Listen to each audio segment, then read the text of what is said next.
안녕하십니까. 여러분의 저녁 시간에 보탬이 되는 뉴스 플러스입니다.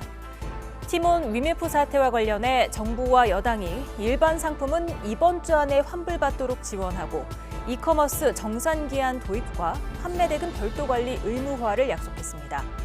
여전히 환불 여부가 불투명한 여행 상품과 상품권에 대해서는 관계기관과 적극 공조하겠다고 했는데요. 잠시 뒤 이슈 플러스에서 알아보겠습니다. 먼저 오늘의 주요 뉴스부터 정리해드립니다. 미국발 경기 침체 공포로 폭락했던 우리 증시가 반등했습니다. 코스피는 3.3%, 코스닥은 6% 오른 가운데 개장 직후 주가가 폭등하면서 매수 사이드카가 발동되기도 했습니다. 우리 증시 폭락을 고리로 국민의힘이 내년 초 시행 예정인 금융투자소득세 폐지를 거듭 압박했습니다. 민주당은 무능한 정부 여당이 책임을 물타기하고 있다고 반박하면서도 금투세 폐지에 대한 당내 의견은 엇갈리는 모습입니다. 정부가 야당 주도로 국회 본회의를 통과한 방송사법에 대해 공영방송의 편향성을 더 악화시킬 우려가 있다면서 제의 요구안 건의를 의결했습니다. 휴가 중인 윤석열 대통령은 좀 더 상황을 지켜본 뒤 거부권을 행사할 것으로 전망됩니다. 28년 만에 올림픽 배드민턴 여자 단식에서 금메달을 딴 안세영 선수가 대표팀과 협회에 대한 실망이 크다는 취지의 발언을 쏟아내 파문이 일고 있습니다. 정부는 올림픽을 마치는 대로 정확한 사실관계를 파악하겠다고 밝혔습니다. 외국인 가사관리사 시범 사업에 참여하는 필리핀 가사관리사 100명이 입국했습니다.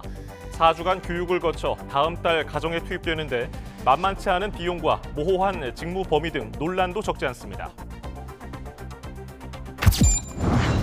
오늘도 전국 곳곳에 35도 안팎의 더위가 이어졌습니다. 대기 불안정으로 기습적인 소나기도 쏟아지는 가운데 침수 피해도 발생했습니다.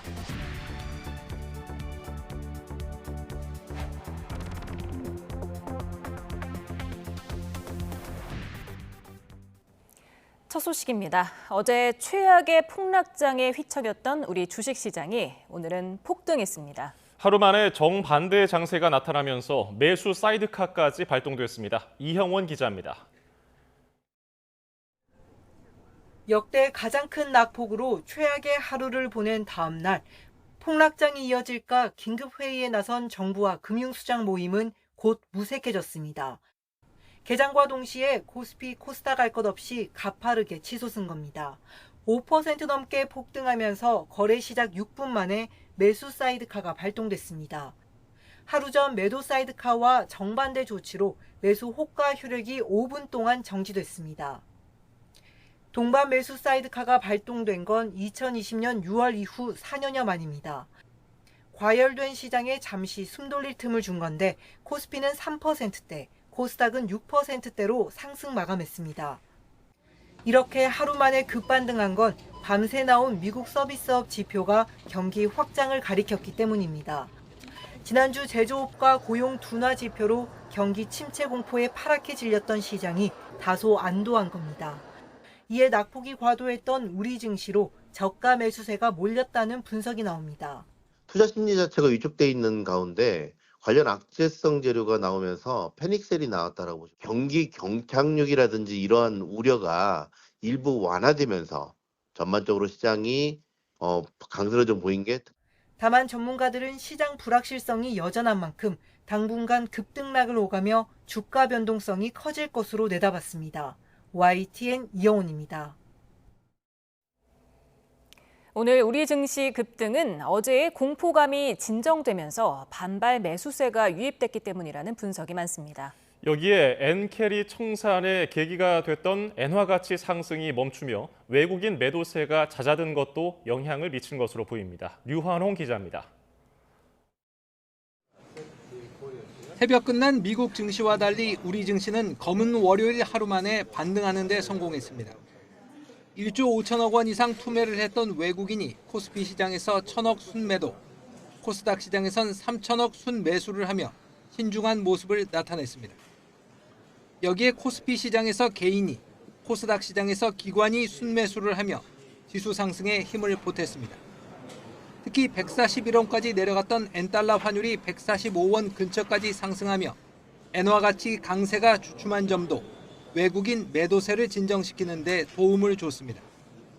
엔화와 같이 상승이 촉발한 엔캐리 청산 우려가 다소 줄어들며 850조가량 우리 증시에 유입된 외국인 자금의 이탈이 줄어들었습니다. 엔화가치 강세 부분이 엔달러 환율 145엔 수준에서 일단 하락을 멈췄기 때문에 엔화가치 급변동에 따른 외국인 매도 급증 이런 부분들이 우려감이 좀 진정이 되면서 주가 반등이 가능했다라고 볼 수 있을 것 같습니다. 그렇지만 아직 바닥을 확인했다고 보기엔 이릅니다. 최근 미국의 경기 침체 공포감이 과도했긴 하지만 그간 고금리와 고물가 여파로 미국 경기가 침체 국면에 진입하는 것을 피하기는 어렵다는 분석이 있습니다. 소비를 중심으로 미국 경제가 어려워지는 시기가 오는 것을 피하기는 어려울 것 같고, 하지만 미국 가계가 여전히 많은 돈을 가지고 있고 고용시장이 급락할 가능성이 낮음을 감안하면 그 기간은 짧고 강도는 강하지 않을 것으로 전망됩니다. 또한 이스라엘과 이란 간 전운이 고조되는 점도 증시에는 부담입니다. 전쟁이 발발해 국제유가가 급등하고 환율이 요동을 칠 경우 우리 증시는 직격탄을 맞을 수밖에 없기 때문입니다. YTN 유환홍입니다. 국민의힘이 어제 국내 증시 폭락 사태를 고리로 내년 초 시행 예정인 금융투자소득세를 폐지하자고 야당에 거듭 제안했습니다. 이에 민주당은 주가 폭락 사태를 막지 못한 뜬금없는 책임 회피성 주장으로 보고 있지만 금투세 자체에는 내부 의견이 다소 엇갈리는 모습입니다. 강민경 기자입니다. 국내 주식시장 폭락 사태를 계기로 국민의힘은 한 목소리로 금융투자소득세 폐지를 촉구했습니다. 5개월 뒤 시작될 금투세가 시장의 불안감을 키워 금융시장 전체를 더 큰 위험에 빠뜨릴 수 있다는 겁니다. 결국 강행한다면 어려운 상황에서 일부러 우리가 퍼펙트 스톰을 만들어서 그 안으로 들어가는 상황이 될 것이다 라는 우려의 말씀을 드립니다. 한동훈 대표는 민주당을 향해 금투세 취소 토론회를 열자고 제안하기도 했습니다. 당내 투톱인 추경호 원내대표도 외국인과 기관에 의지하는 우리 주식시장의 문제 자체를 돌아볼 때라며 대야 압박에 힘을 실었습니다. 최근 주식시장의 변동성이 커지고 있는 상황을 감안하면 금투세 폐지 논의는 더 지체할 수 없습니다. 이에 민주당은 여권이 주가 폭락의 책임을 물타기하기 위해 금투세 폐지를 거듭 들고 나온 것으로 보고 정부의 안일한 대응과 무능론을 부각하는 데 집중했습니다. 2년간 휴가, 맛집 투어하면서 과음만 하지 마시고 민생 현장의 고통과 어려움을 직접 피부로 체감하는 계기가 되기를 바랍니다. 다만 금투세 폐지 자체에는 이렇다 할 공식 반응을 내놓진 않았습니다. 정책이 논의 테이블 단위에서만 논의될 문제는 아닌 것 같고 굉장히 큰 문제이기 때문에 양당 간의 어떤 지도부 차원의 논의가 돼야 되지 않을까. 물론 당내에선 이미 3년 전 입법이 유예된 만큼 예정대로 내년 초에 시행돼야 한다는 목소리가 적지 않습니다. 하지만 당대표 연임이 유력한 이재명 후보가 금투세 완화 가능성을 열어둔 상태라 제도 시행을 완전히 못 박진 않고 있다는 분석도 나옵니다. 주식시장 꿈을 먹고 사는데 지금 5천만 원까지 과세를 하는 문제에 대해서 많은 분들이 저항을 합니다. 이에 따라 이번 달 중순 민주당 신임 당대표가 선출되고 나면 금투세 폐지 또는 완화 여부를 놓고 여야 간 협의가 본격화될 거란 관측도 적지 않습니다. YTN 강민경입니다. 정부가 지난달 야당 주도로 국회 본회의를 통과한 방송 4법에 대해 거부권 행사를 대통령에 건의하기로 했습니다. 휴가 중인 윤 대통령은 좀 더 시간을 두고 거부권을 행사할 것으로 보입니다. 김대겸 기자입니다. 정부가 한덕수 국무총리 주재로 국무회의를 열고 지난달 야당 주도로 국회 본회의를 통과한 방송 4법에 대해 제2요구안 건의를 의결했습니다. 대통령 거부권 행사를 위한 절차에 들어간 겁니다. 이번 거부권 논의는 지난해 말 윤석열 대통령이 방통위법을 제외한 방송 3법에 대해 거부권을 행사하면서 법안이 폐기된 지 8개월여 만에 다시 이루어졌습니다. 한 총리는 당시 지적됐던 문제점들이 전혀 수정되거나 보완되지 않았다고 지적했습니다. 오히려 공영방송 사장의 해임을 제한하는 규정이 추가돼 헌법이 보장하는 대통령의 임명권이 더욱 침해됐다고 강조했습니다. 방송통신위원회의 의결 정족수를 늘리는 방통위법 개정안에 대해서도 정파적 이해관계에 따라 방통위 기능을 마비시켜 정부 행정권을 침해할 수 있다고 꼬집었습니다. 그러나 야당이 일방적으로 통과시킨 이번 개정안들은 공영방송의 변화와 개혁을 이끌기보다는 오히려 그간 누적되어 온 공영방송의 편향성 등을 더욱 악화시킬 우려가. 거부권 행사 시한은 오는 14일까지로 윤 대통령 재가가 이뤄지기까지는 시간이 좀 더 걸릴 거로 예상됩니다. 이와 관련해 대통령실 관계자는 대통령이 휴가 중이고 야당 주도로 헌정사상 유례없는 방통위 현장 검증과 청문회 등이 추진되는 상황에서 곧바로 거부권을 행사할 필요가 있느냐는 의견이 있다고 설명했습니다. 이에 따라 윤 대통령은 좀 더 시간을 두고 이번 주 상황을 지켜본 뒤 거부권을 행사할 거로 전망됩니다. 대통령 재가로 방송사법이 다시 국회로 돌아가게 되면 윤 대통령 취임 후 거부권 행사 사례는 19건으로 늘어나게 됩니다. YTN 김대겸입니다. 정부가 방송사법의 거부권을 의결한 걸 두고 국민의힘은 불가피한 선택이라는 반응을 내놨습니다. 한지아 수석 대변인은 기자회견에서 제2요구는 공영방송을 국민에게 돌려주기 위한 선택이라며 이같이 강조했습니다. 이어 방송사법은 언론 자유와 독립을 훼손하고 공영방송의 공정한 작동을 가로막을 법이라고 비판했습니다. 더불어민주당은 정부가 국회를 통과한 방송사법의 제2요구안을 의결한 건 방송을 장악해 권력을 유지하겠다는 대국민 선전포고라고 비판했습니다. 윤종근 원내대변인은 방송사법은 정치 권력이 방송을 좌지우지 못하게 하는 최소한의 견제 장치를 담고 있다며 이같이 지적했습니다. 이어 방송사법 거부는 방송의 공정성과 독립성을 바라는 국민을 거부하는 것과 마찬가지라며 민주당은 윤석열 정권의 방송 장악 음모에 맞서 끝까지 싸우겠다고 강조했습니다. 22대 국회 들어 끝모를 대치만 이어오던 여야가 웬일인지 민생 입법을 위한 협의를 앞다퉈 제안하고 나섰습니다. 성과 없는 쳇바퀴 전국의 비판이 쏟아지자 태세를 전환한 것으로 보이는데요. 그럼에도 성과는 불투명하다는 전망에 또 최상병 특검법 또한 뇌관으로 남아 있습니다. 정인용 기자입니다.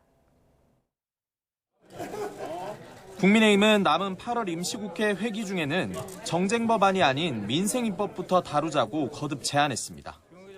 입장차가 크지 않은 법안은 바로 처리하고 생각이 다른 법안도 민생을 위해 시급하면 대안을 신속히 마련하자는 겁니다. 정쟁 법안들은 당분간 미뤄둡시다. 민생 법안은 8월 임시국회에서 처리하고 여야 간의 이견이 있는 민생 개혁 과제들은 8월 안에 여야정 협의를 개시합시다. 특히 세제 개편이나 연금 개혁, 주택 공급 확대를 위한 규제 완화 등 굵직한 법안까지 일일이 열거하며 거대 야당의 협조를 촉구했습니다. 민주당도 화답했습니다. 국민의힘 한동훈 대표가 꺼내든 취약계층 전기료 부담 완화 방안은 말할 것도 없고 민생 경제 회복을 위한 대책을 전방위적으로 마련해 보자는 겁니다. 양당에서 정책을 맡고 있는 기구 간 논의 테이블을 만들어 협상을 시작하자며 신속히 답변을 달라고 강조했습니다. 시급한 민생 입법에 물꼬를 트기 위한 정책위 의장 간의 논 테이블을 구성하고 여야 협의를 시작합시다. 한 대표가 민생의 진심이라면 반대할 이유가 없지 않겠습니까? 양보 없는 대치 정국에 피로감이 극에 달한 데다 곧 시효가 끝나는 예금자 보호법과 공공주택 특별법, K칩스법 등 이른바 일몰 법안도 산적해 있는 만큼 이를 의식한 행보란 분석도 제기됩니다. 물론 여당은 여야정 협의체를, 야당은 양당 정책위원회 차원의 협상 테이블을 대안으로 제시하며 방법론에서 온도차를 보이긴 했습니다. 특히 민주당은 곧 최상병 특검법을 재발의하겠다며 의지를 내비치고 있습니다. 동시에 한동훈 대표를 겨냥해 연일 제3자 추천 방식의 특검 법안을 먼저 내라고 압박하면서 협치가 순탄치만은 않을 거란 전망도 나옵니다. YTN 정인용입니다. 윤석열 대통령이 이르면 이달 말 정책 현안을 TV 생중계로 국민에게 설명하는 국정 브리핑을 개최할 것으로 보입니다. 복수의 대통령실 고위 관계자는 YTN에 윤 대통령이 9월 정기국회 전에 국정브리핑 형식의 대국민 정책 보고를 진행할 예정이라고 말했습니다. 주제로는 연금 개혁이나 저출생 대응 정책이 언급되는 가운데 기자회견처럼 기자들과 질의응답이 이루어질 수 있다는 관측도 나옵니다. 윤석열 대통령은 오는 15일 광복절에 생계형 사범이나 영세 사업자를 중심으로 특별 사면을 단행할 것으로 알려졌습니다. 정치인 사면은 최소화할 것으로 관측되는 가운데 정치권에서는 김경수 전 경남지사나 조윤선 전 문체부 장관 등이 사면 또는 복권 대상으로 거론되고 있습니다. 하지만 대통령실 고위 관계자는 YTN에 김경수 전 지사의 경우 민주당 측에서 별다른 요청이 없다면 복권을 논의하긴 어려울 거라고 말했습니다. 연일 극한 폭염이 이어지고 있는 가운데 서울은 16일 연속 열대야가 나타나면서 이번 주말 사이에 순위권에 들 가능성도 커졌습니다. 무더위와 함께 곳곳에서는 폭우 수준의 강한 소나기가 내리고 있어서 주의가 필요합니다. 취재기자 연결해서 폭염과 소나기 상황 알아봅니다. 장하영 기자. 네, 과학기상부입니다. 예, 서울은 16일 연속 열대야가 나타났는데 주말 새 순위권 가능성이 있다고요? 네, 서울은 지난달 21일부터 16일 연속으로 열대야가 나타났습니다. 특히 다음 주까지 열흘 이상 밤더위가 더 이어질 가능성이 커 주말 사이 서울은 열대야 연속 일수가 역대 순위권 안에 들 가능성이 있습니다. 지금까지 역대 열대야 연속 일수는 2018년이 26일로 1위, 1994년 24일이 2위, 2016년 21일이 3위를 기록하고 있습니다. 폭염의 기세도 강한데요. 어제까지 이틀째 수도권 일부 지역에서 40도에 육박하는 극한 폭염이 기록됐고 오늘도 폭염특보 속에 경주 37.4도, 정선 36.2도 등 35도로 루또는 강도 높은 무더위가 이어지고 있습니다. 특히 오늘 오후 4시 기준으로 온열 질환자가 사망자 17명을 포함해 1,810명으로 늘었습니다. 어제 대비해 하루 만에 각각 210명, 3명 증가한 수치입니다. 열대야가 장기화하고 극한 폭염으로 건강관리에 적신호가 켜지고 있는 만큼 무리한 야외 활동을 자제하고 어지럼증이 생기면 즉시 그늘에서 휴식을 취하는 게 중요합니다. 예, 더위도 문제지만은 최근 벼락을 동반하면서 소나기도 무척 강하게 쏟아지는데요. 왜 이런 일이 발생하는 겁니까? 네, 기온이 크게 오르면서 대기가 불안정해진 게 원인입니다. 지금도 호우주의보가 내려진 경남 산청에는 시간당 36mm의 강한 소나기가 내리고 있습니다.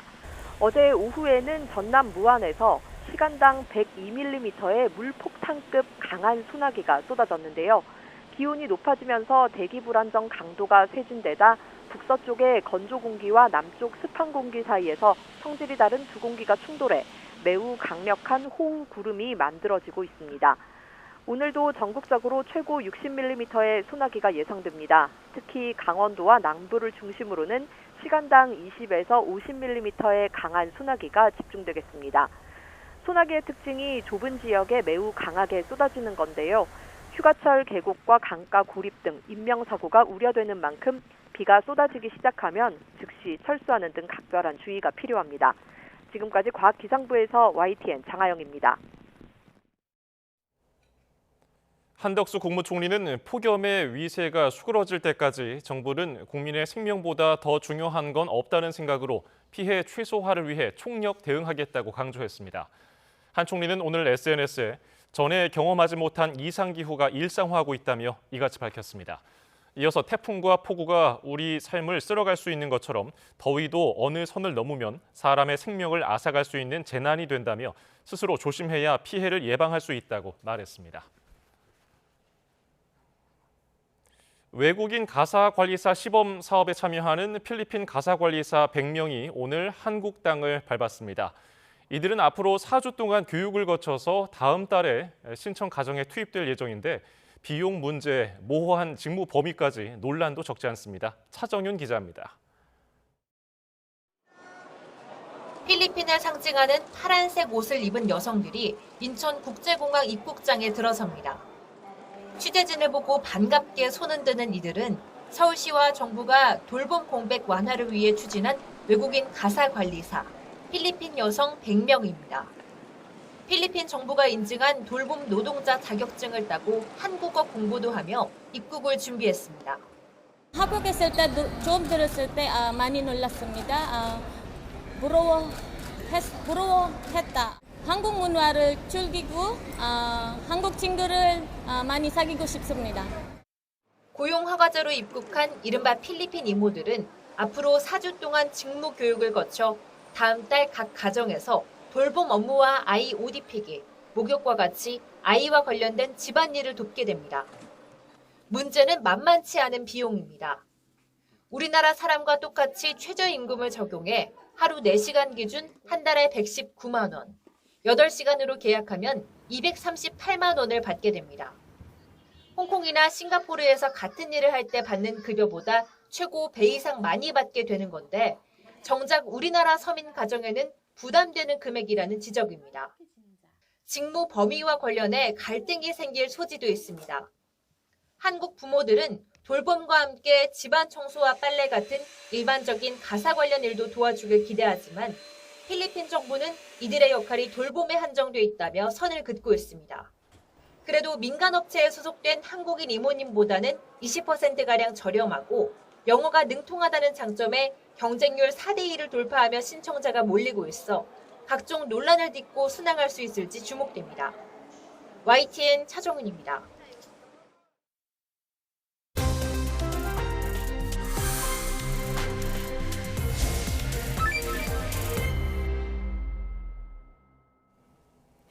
명문대생이 모인 대학생 연합 동아리를 통해 마약을 유통하고 투약해온 일당이 적발됐습니다. 그런가 하면은 당정이 TMF 사태와 관련해서 일반 상품을 이번 주 안에 환불받을 수 있도록 지원하기로 했는데요.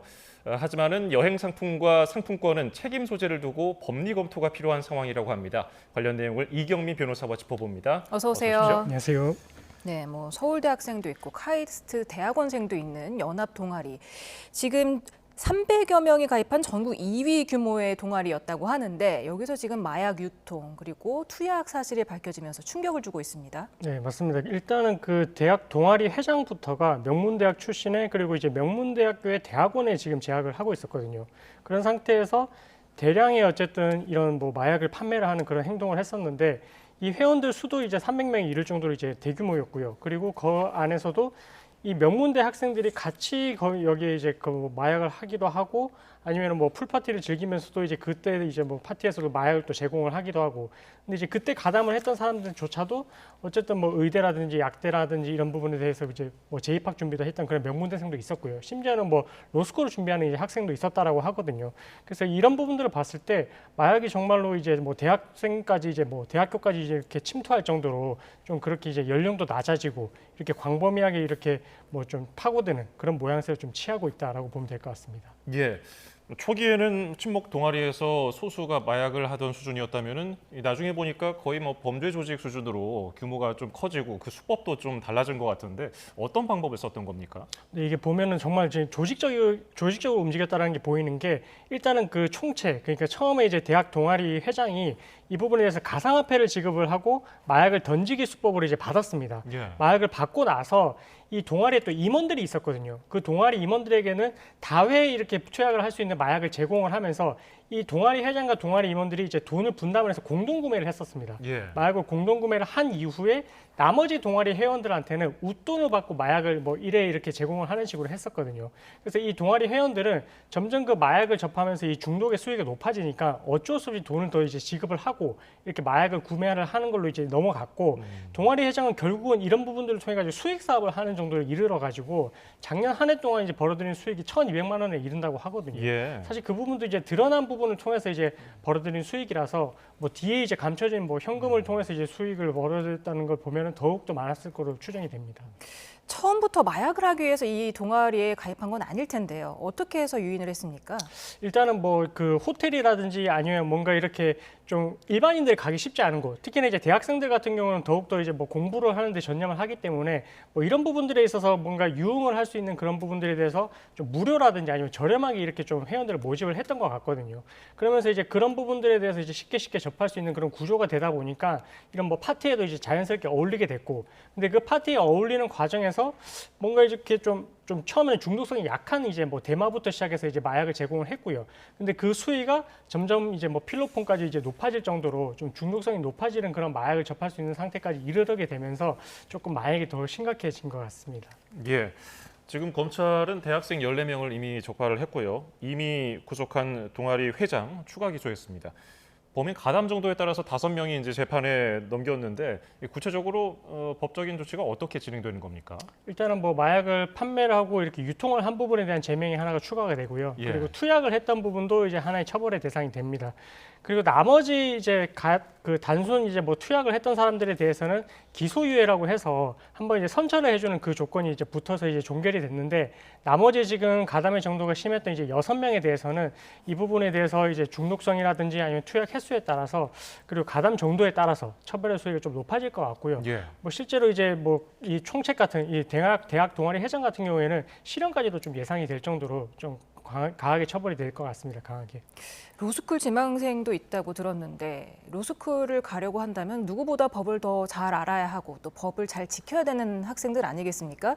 이런 학생들조차 이렇게 손쉽게 마약의 유혹에 흔들렸다 하는 것은 대학 사회에 굉장히 마약이 많이 파고든 거 아니냐, 이런 우려가 듭니다. 어떻습니까? 그렇습니다. 뭐 쉽게 접할 수 있는 그런 환경이 되다 보니까 뭐 그런 부분들에 대해서 이제 뭐 딱히 법의식 없이 이런 뭐 도의적으로 문제되는 거 없이 이렇게 좀 가볍게 접하게 됐던 것 같고요. 그리고 말씀하셨다시피 뭐 의사가 되려고 했던 사람, 아니면 뭐 법조인이 되려고 했던 사람, 이런 사람들 같은 경우는 더욱더 이제 도덕적 기준이 높아야 된다 이렇게 생각을 하거든요. 그럼에도 불구하고 이렇게 아무런 뭐 의식 없이 이렇게 이제 과감하게 이제 마약을 접하고 이렇게 했던 걸 보면 좀 이런 부분들에 대해서 대학생들이 쉽게 접할 수 있는 그런 환경이 되다 보니까 좀 그렇게 되는 것 같고, 이런 부분에 대해서 처벌이 좀 강하게 돼야, 그래서 재범을 방지하기 위해서 이제 수사기관에서 엄정하게 대응을 하는 그런 모습을 보여줘야 앞으로는 이런 뿌리를 좀 끊을 수 있을 것 같습니다. 예. 마약 유통 조직의 성격을 보이기까지 했는데 이게 초범이라면은 뭐 직책마다 경중이 있겠습니다만은 좀 법의 처벌을 좀 적게 받을 수 있습니까?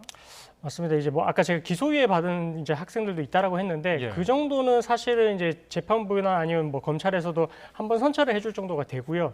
그리고 나머지 구속 기소된 아니면 뭐 불구속 기소된 재판에 넘어간 그런 이제 마약 가담자들 같은 경우에도 일단은 그 구속 여부나 불구속 여부를 결정을 하는 것도 이 경중을 좀 비교를 해서 이제 판단을 한 거거든요. 예. 근데 구속 기소된 사람 같은 경우에는 아무래도 조금 가담 정도가 많이 심했고, 그리고 이게 다양한 사람들한테 이제 마약이 뿌려질 수 있었다, 이런 위험성 때문에 이제 구속 기소가 된 부분이라서 아마 그런 사람들은 좀 실형을 피하기는 쉽지 않을 것 같고, 근데 나머지 불구속으로 기소된 사람 같은 경우에는 뭐 초범이거나 하면 뭐 이번에 한해서 뭐 집행유예 선처를 받는다든지 뭐 이런 식으로 이제 형이 정해질 것 같습니다.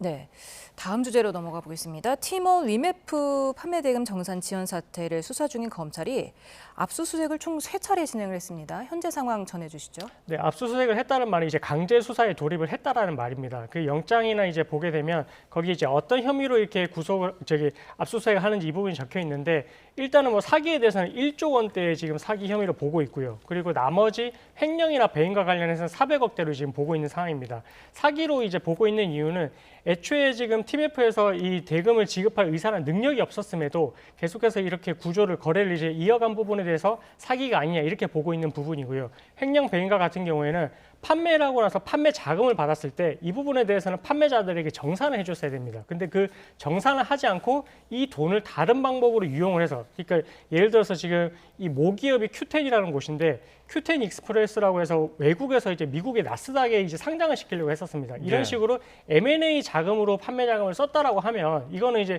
원래 판매자들한테 지급해야 될 돈을 다른 용도로 썼기 때문에 이게 횡령이나 배임이 되는지 뭐 이런 부분들에 대해서도 지금 확인을 해보기 위해서 3차례 압수수색이 이루어졌습니다. 예, 3차례 압수수색이면은 상당히 좀 이례적인 거 아닙니까? 그렇습니다. 보통은 압수수색 한 번에 그쳐서 이제 그때 자료를 확보를 하게 되는데 아무래도 이제 거래 관계도 좀 많았을 것 같고요. 그리고 이제 뭐 피해자도 많고 판매자들도 이제 어쨌든 이런 부분들에 대해서 정산이 제대로 이루어지지 않은 부분이 많으니까 좀 확보를 해야 될 좀 증거 자료가 많다 보니 이렇게 좀 3차례에 걸쳐서 이제 압수수색까지 간 것 같습니다. 네, 지금 1조 원대 사기 혐의를 말씀을 해주셨는데 지금 큐텐 대표는 원래부터 이렇게 해왔다, 10수년 동안 공격적인 마케팅의 일환이다, 이렇게 말하고 있습니다. 어떻게 보십니까? 그래서 사기에 있어서는 처음부터 이제 약정된 채무를 이행할 의사란 능력이 없이 속여가지고 이런 거래를 이어갔어야 되거든요. 그게 이제 사기의 고의라고 하는데, 고의가 없으면은 이 부분에 대해서 처벌이 어렵습니다. 그래서 고의가 없었다라는 주장을 이렇게 하려고 하는 그런 이제 모양새인데, 본인 입장에서는 사업을 이렇게 해왔을 때 어쨌든 이게 뭐 기망이라기보다는 사업을 조금 더 크게 하고 어떻게든 유지를 하기 위해서 이렇게 이제 거래 방법을 이어온 것이다. 이게 어떻게 보면 좀 플랫폼 업계에서는 관행적으로 이용 그런 이제 거래 방식이었다 이런 걸 좀 강조를 하려고 하는데 사실 이 부분에 있어서는 정말로 그때 당시에 재무를 관리했던 이제 경영진이 당시에 이행할 의사나 능력 없이 그러니까 이게 뭐 재무 구조가 지금 만약에 악화되고 있었다 이런 부분을 인식을 하고 있었다라고 하면 기망의 고의가 있었다라고 볼 수 있거든요. 그래서 그런 부분들에 대해서는 일단 재무본부장을 소환을 해서 진술도 들었고요. 그리고 압수수색도 한 만큼 그 자료들까지 좀 비교 분석을 해서 고의성이 있는지 여부에 따라서 처벌이 될 것 같습니다. 예. 또 다른 수사 갈래는 지금 미지급된 정상금 그것을 어디다 썼느냐인데 횡령과 배임 의혹에 대해서는 검찰이 어떤 부분을 중점적으로 볼까요? 일단은 원래 이제 이 판매 자금 자체를 판매자에게 정산을 해야 된다는 그런 용도가 특정이 돼 있었다면 이거는 바로 횡령이 될 수가 있는 부분이거든요. 예. 그리고 회사에 손해를 끼친 부분도 배임으로 볼 수가 있는 부분인데 근데 이 판매 대금 자체를 사실은 이제 그걸 판매자에게 무조건적으로 지급해야 될 그 용도가 특정된 금원인지는 이 금원의 성격도 좀 살펴봐야 될 필요가 있습니다. 그 부분에 대해서는 뭐 조사와 이후에 재판을 통해서 이제 밝혀져야 될 부분인데 일단은 그렇게 이제 업계에서는 뭔가 관행적으로 이 판매자들에게 이제 판매 대금을 정산을 하는 것을 미루고 이 판매 대금을 통해서 다른 쪽으로 이제 유용을 했었거든요. 그렇게 해서 이제 뭔가 사업을 뭐 과감하게 M&A도 시도를 하고 이게 사업을 좀 무리하게 확장을 하려고 했었는데 그 부분이 약간은 뭐 폭탄 돌리기식 비슷하게 계속해서 이제 이어져 오다 보니까 어느 순간에 이제 이 자금을 조달할 수 있는 그 구멍이 막혀가지고 그래서 이런 이제 상태까지 이르게 된 것이고요. 그래서 어쨌든 이 횡령 자금이 됐는지 그 용도가 특정된 금원으로 볼 수가 있는지 이 부분에 대해서는 조금 수사를 통해서 지켜봐야 될 것 같습니다. 네, 그런가 하면 오늘 당정이 TMF 사태와 관련해서 일반 상품에 대한 환불은 이번 주 안에 지급이 완료되도록 지원하겠다 이렇게 약속을 했습니다. 이번 주 안에 될까요?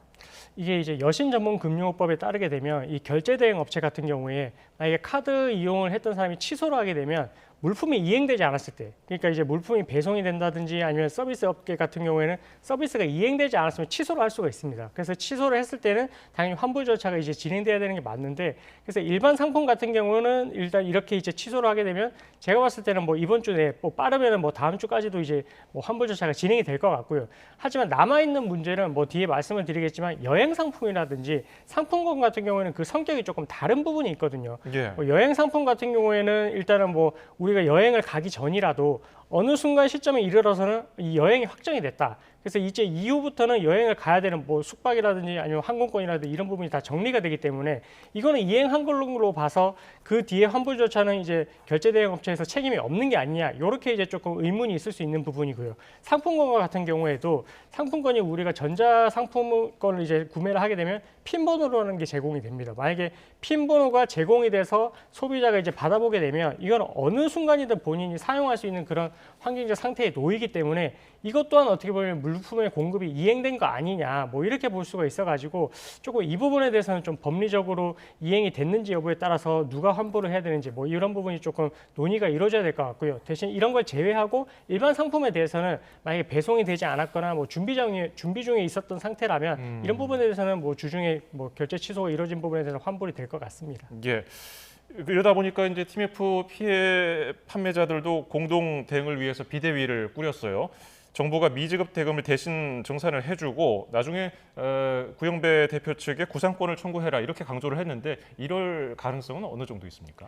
근데 이제 뭐 판매자들 사이에서도 이제 판매 대금이 정산이 안 됐으니까 그 사이에는 어떤 관행으로 이루어졌냐면 판매자들은 이 돈을 받아야 될 부분을 어쨌든 일반 은행에서 선불금으로 이렇게 대출을 받아서 사용을 했었습니다. 그렇게 해야만 이제 사업이 운영이 됐었는데 일단은 정부에서 이렇게 나서가지고 이 부분에 대해서 뭐 구상권을 행사를 할 정도까지 갈지 여부는 조금 정부에서도 이 부분에 대해서 법리적으로 검토도 좀 거쳐야 될 부분인 것 같고요.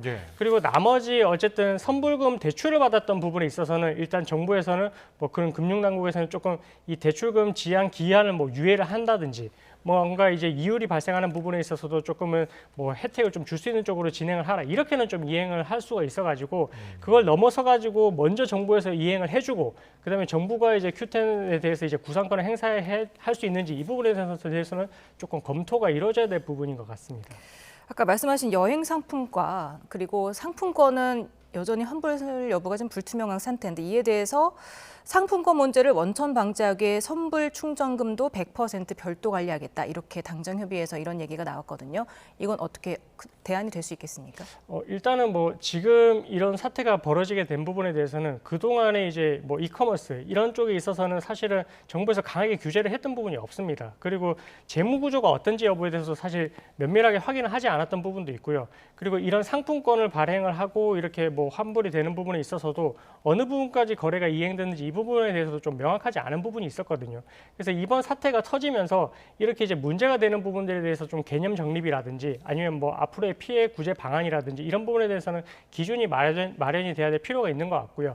그리고 소비자들이 뭐 상품권을 구매를 했을 때에도 어느 부분까지 이행이 제공이 된 걸로 봐가지고 이런 부분에 대해서는 뭐 이후에 뭐 취소가 안 된다든지 뭐 이런 부분들에 대해서 명확한 기준을 좀 재정립해가는 과정이라서 뭐 그 기준이 어떻게 될지는 조금 지켜봐야 될 것 같습니다. 예, 정부는 또 이런 부실 사태가 다시 발생한 걸 막으려고 이커머스 업체들이 판매 대금을 좀 빨리 받을 수 있게 정산 기일을 좀 단축시키는 그런 논의도 시작하려고 합니다. 여행업계의 경우는 그 소비자가 여행을 출발한 뒤에야 정산받기 때문에 또 그 기간이 길고요.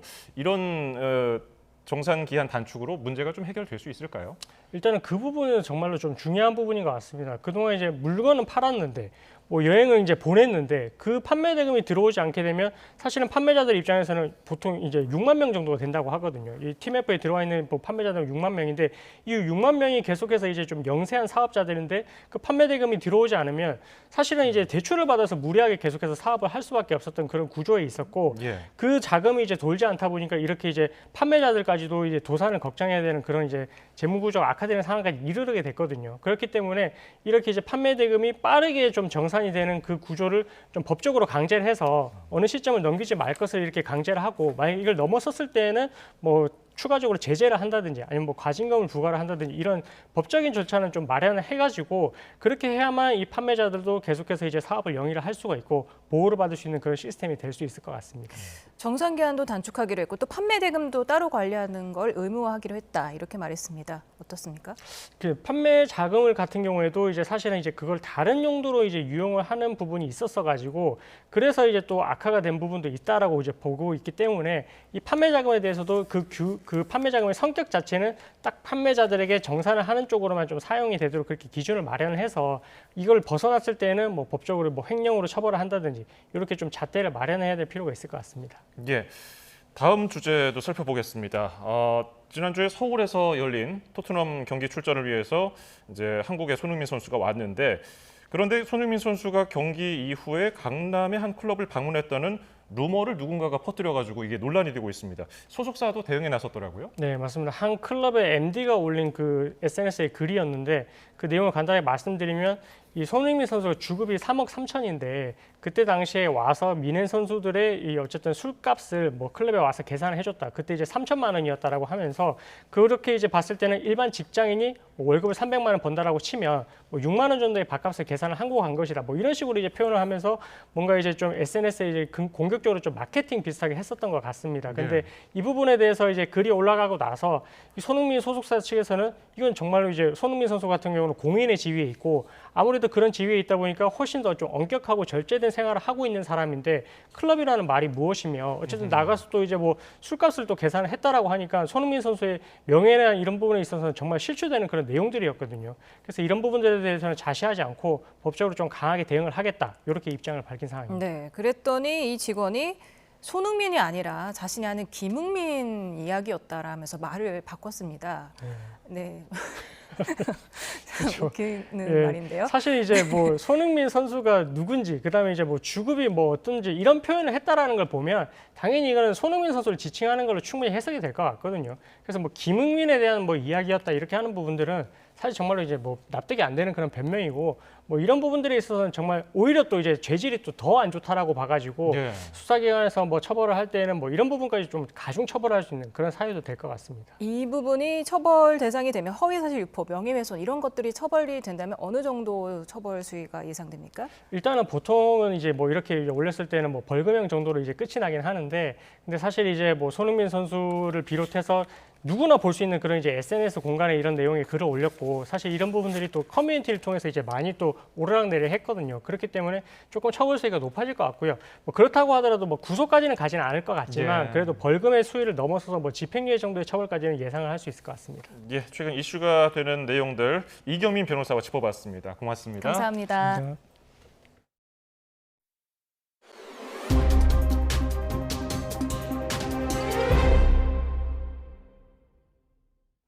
국제사회의 적극적인 중재 노력에도 이란은 이스라엘에 대한 보복 공격 의지를 거듭 밝히고 있습니다.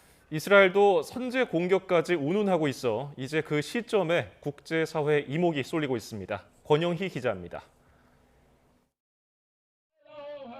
당장 이스라엘에 대한 보복 공격에 나설 것 같았던 이란이 잠시 숨고르기에 들어갔습니다. 이란은 이슬람권 57개국이 속해 있는 이슬람 협력기구에 긴급 회의를 요청했습니다. 현지 시간 7일 사우디아라비아 제다에서 열립니다. 이란의 주권을 침해한 이스라엘 규탄이 안건입니다. 이란의 보복에 정당성을 부여할지 자제를 촉구하는 공감대가 형성될지 아직 알 수 없습니다. 그러나 이란이 가만히 있지 않을 것은 분명합니다. Anybody who tells you they know exactly what the response is going to look like is lying to you. But there will be a response. There's no question about that. 유력한 보복 날짜로는 유대교 명절 티샤 베아브 기간이 꼽힙니다. 오는 12일과 13일입니다. 예루살렘 성전이 신바빌로니아 제국에 파괴된 사건을 애도하는 명절입니다. 지난 4월 이스라엘이 시리아 이란 영사관을 폭격했을 때는 12일 만에 보복 공습했습니다. باز هم خواهند کشید خواهند یافت کی کجا چگونه مبهم است. 국제사회는 확전을 막기 위한 총력 외교전을 벌이고 있습니다. 미국은 요르단 국왕과 카타르 총리, 이집트 외무장관 등을 통해 확전 방지 메시지를 이란에 전달하고 있습니다. G7 국가들은 이란 측과 접촉해 공격 수위 조절을 촉구했습니다. 세르게이 쇼이구 러시아 안보서기도 급히 테헤란을 방문해 마수드 페제시키안 이란 대통령과 모하마드 바게리 참모총장을 차례로 만났습니다. YTN 권영입니다. 이스라엘에 대한 보복을 예고한 이란이 공격에 나설 준비를 하고 있다는 징후가 포착됐다는 미국 언론 보도가 나왔습니다. 월스트리트 저널에 따르면 미국 정부 당국자들은 지난 주말부터 이란이 미사일 발사대를 옮기고 군사 훈련하는 모습이 포착되고 있다고 전했습니다. 이와 함께 뉴욕타임스는 이스라엘의 공격 가능성에 대비해 이란 내에서 러시아제 최신 방공 체계를 도입하려는 움직임도 나타나고 있다고 보도했습니다. 노소영 아트센터 나비 관장과 이혼 소송을 벌이고 있는 최태원 SK그룹 회장이 대법원에 상고 이유서를 제출했습니다. 최 회장 측은 2심이 신빙성을 인정한 노태우 비자금 메모의 진위뿐 아니라 SK가 노태우 정부의 특혜를 받아 성장했다는 논란도 다투겠다는 계획을 밝혔습니다. 김철희 기자가 보도합니다. 1조 3천억 원이 넘는 금액을 노소영 관장에게 지급하라는 2심 판단 직후 대법원에 상고장을 낸 최태원 SK 회장. 최 회장 측이 최근 500쪽 분량의 상고 이유서를 대법원에 제출했습니다. 이유서에서 최 회장 측은 60 특혜로 SK그룹이 성장했다는 논란뿐 아니라 노태우 전 대통령의 비자금과 관련한 2심 법원의 판단을 정면으로 반박한 거로 알려졌습니다. 노 전 대통령 비자금으로 추정되는 300억 원이 SK그룹의 종잣돈이 됐다고 판단한 항소심 법원은 배우자 김옥숙 여사가 보관해온 메모를 근거로 제시한 바 있습니다. 김 여사가 지난 1998년과 1999년 두 차례에 걸쳐 작성한 관련 메모에는 선경 300억이라는 글자가 쓰여 있는데 과거 수사와 재판에서 메모에 적힌 액수대로 돈이 오간 사실이 밝혀진 만큼 신빙성을 인정할 수 있다는 취지였습니다. 최 회장 측은 이 같은 노태우 비자금 관련 메모가 사실에 부합하는지 다퉈보겠다는 계획입니다. 더불어 항소심 재판부가 계산착오로 판결문 일부를 수정한 것이 치명적 오류라는 주장 등도 이유서에 담겼습니다. 이에 맞서는 노 관장 측은 최근 변호사로 돌아간 최재형 전 국민의힘 의원을 대리인으로 새로 선임했습니다. 최 전 의원은 조희대 대법원장과 사법연수원 동기 사이로 과거 최 전 의원이 대선 후보 경선에 나서자 조 대법원장이 100만 원을 후원했을 정도로 친분이 두터운 거로 알려졌습니다.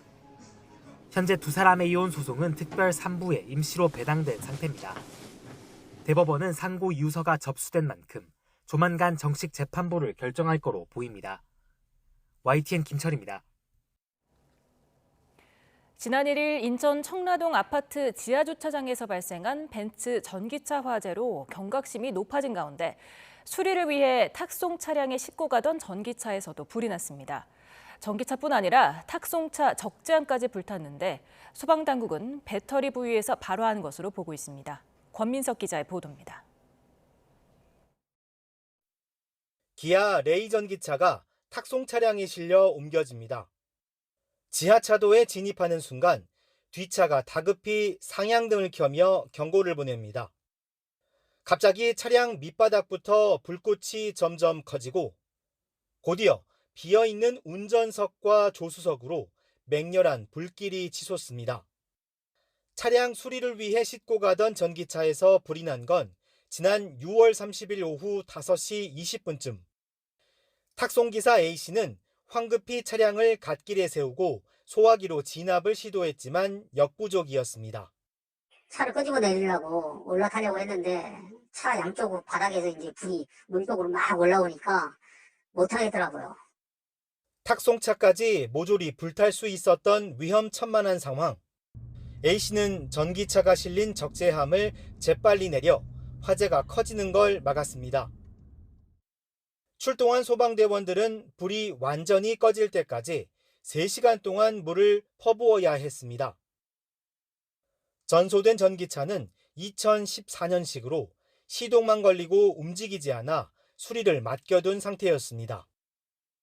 또 전자제어 유압장치의 내구성 부족으로 리콜 대상이었는데 화재 원인은 따로 있었습니다. 소방당국은 차량 하부에서 불이 시작됐고 배터리 부위에서 발화한 것으로 추정하고 있습니다. A씨는 차량 탁송을 의뢰한 수리업체나 전기차 차주가 보상에 소극적인 태도를 보이자 더는 생업을 미룰 수 없어 사비 1,600만 원을 들여 탁송차를 고쳤습니다. 최근 혈액암 진단을 받고 힘겨운 항암 치료를 병행하던 와중에 날아든 불행입니다. 대물보상 청구를 검토 중인 A씨는 트라우마 탓에 다시는 전기차를 옮기지 못할 것 같다고 호소했습니다. 전기차를 싣고 가다 이게 불나는 걸 처음 겪었는데 주변 지인분들도 이거 전기차 이거 꼭 실어야 되냐 잘 못하고 있어요. 이제 불안해갖고 두렵죠. YTN 권민석입니다. 인천 아파트 지하주차장 전기차 화재가 발생한 지 불과 며칠 만에 이번에는 충남 금산의 공영주차장에서 충전 중이던 전기차에 불이 났습니다. 배터리 과충전이 원인일 가능성이 제기되는데요. 일단 전기차 화재에 대책이 시급하다는 목소리가 나옵니다. 김기수 기자입니다. 주차된 전기차 아래에서 연기와 불길이 치솟습니다. 순간적으로 뿜어져 나오는 화염에 소방관도 한 걸음 물러납니다. 연신 물을 뿌려보지만 불길이 쉽게 잡히질 않습니다. 새벽 시간 충남 금산의 한 공영주차장에서 충전 중이던 전기차에 불이 난 겁니다. 주차장 바닥에는 이렇게 검게 탄 흔적이 그대로 남아 있습니다. 화재 당시 주차장엔 차 50여 대가 있던 상황.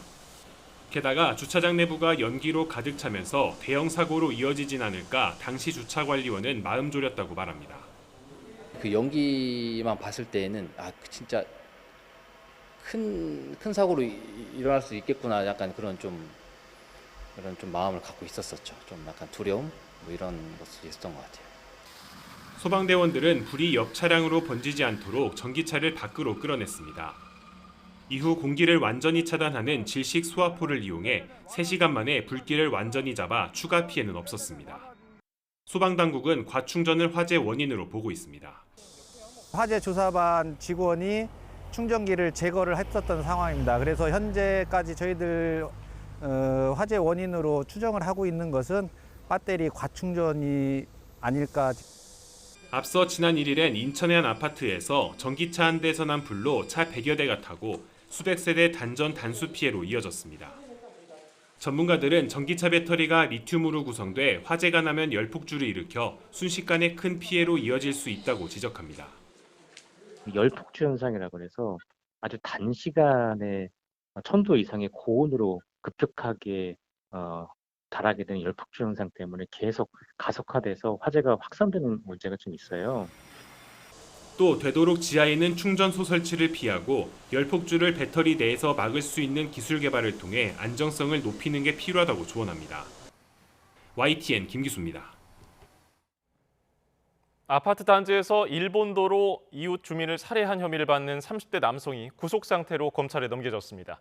이 같은 흉악 범죄의 재발을 막기 위해서 사각지대까지 포괄하는 도검 관리는 물론 정신질환자 관리 체계도 보완해야 한다는 지적이 나옵니다. 이미혜진 기자입니다.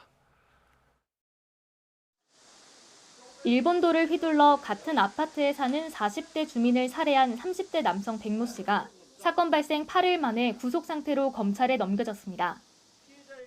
백 씨는 지난달 29일 밤 11시 20분쯤 서울 은평구에 있는 아파트 정문에서 피해자에게 날길이 75cm의 일본도를 휘둘러 살해한 혐의를 받습니다. 백 씨는 피해자와 친분도 없는 것으로 파악됐는데 자신을 미행하는 스파이라고 생각해 범행을 저질렀다고 주장하는 등 횡설수설했습니다. 피해자가 미행한다고 생각해서 범행하신 건가요? 네.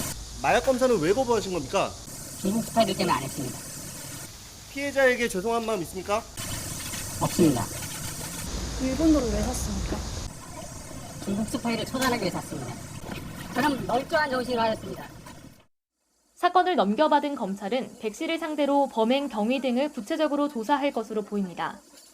사건 이후 백 씨가 흉기로 쓰일 수 있는 도검을 갖고 있었던 것을 두고 소지 허가를 받을 때 정신 감정이 필요 없는 등 관리가 허술하다는 지적이 잇따랐습니다. 우려가 커지자 도검 8만여 점에 대한 전수조사에 나선 경찰은 오는 8월까지 조사를 마친다는 계획입니다. 소유자의 범죄 경력이 확인되면 소지 허가를 취소하고 가정폭력 등이 있는 경우 소지 허가 여부를 심의하기로 했습니다. 또 신규 소지 허가를 내릴 때 경찰서 담당자가 신청자를 직접 면담하는 등 절차를 강화하기로 했습니다. 관련법 개정도 추진하는데 정신병력을 확인할 수 있는 서류를 제출하게 하고 3에서 5년마다 소지 허가를 갱신하게 하는 게 핵심입니다. 다만 휴대용 칼을 신고하지 않고 사용하는 경우나 별도의 신고가 필요 없는 다용도 칼 등 사각지대까지 포함한 관리 대책이 필요하다는 지적도 나옵니다. 이뿐 아니라 사건 발생 전 백 씨 관련 112 신고가 여러 차례 접수되는 등 전조 증상이 있었던 점 등을 볼 때 관련 정보 공유 등 정신질환자 관리 체계도 보완해야 한다는 목소리도 있습니다. 경찰이 사실은 정신건강을 중심으로 한 보건당국과 사회구조직 문제라는 복지적인 차원에서의 사회복지기관과의 어떤 정보의 공유라든가 공조가 더 원활하게 되어야만이 이런 것이 가능해요. 흉악 범죄로 인한 불안이 커지는 가운데 재발 방지를 위해 다양한 측면에서 대책이 논의돼야 할 것으로 보입니다. YTN 임혜진입니다. 지하철 무인 점포를 털고 잠든 승객 휴대전화를 훔치는 등 지하철 절도가 끊이질 않고 있습니다. 전과 22범이 지하철역에서 활개치며 물건을 훔치다가 체포되기도 했습니다. 그런데 이런 지하철 절도 범죄가 지난해와 비교를 하면은 올해 60% 넘게 줄어든 것으로 나타났습니다. 그 배경을 윤웅성 기자가 전해드립니다.